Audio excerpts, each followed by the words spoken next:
Bhojpuri industry में कई hit film देने वाले डायरेक्टर अभिमन्यु कुमार के प्रोडक्शन में बनी मनी मिराज की पहली कॉमेडी फिल्म वेलकम, जो 15 नवंबर से सिनेमा घरों में तहलका मचाने वाली है। इस फिल्म में मनी मिराज की टीम के कई लोग दिखने वाले हैं और भोजपुरी फिल्म में कई जाने माने कलाकार भी हैं। इस फिल्म में गाना बहुत हिट है। बताया जा रहा है कि यह फिल्म भोजपुरी के इतिहास में तहलका मचा देगा। यह फिल्म एक लव स्टोरी कॉमेडी फिल्म होने वाली है। देखना है कि यह फिल्म भोजपुरी की इतिहास में तहलका मचाएगी या फ्लॉप हो जाएगी।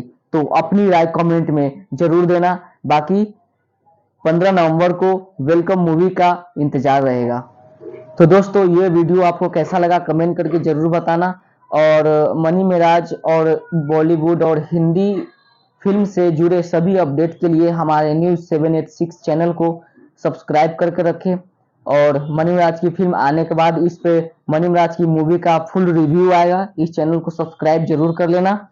और बाकी देखते हैं कि मनी मिराज की टीम के कितने लोग इस वीडियो में दिखते हैं और भोजपुरी इंडस्ट्री के कितने लोग इस वीडियो में दिखते हैं। बाकी 15 नवंबर को इस मूवी का रिव्यू आएगा इसी चैनल पे।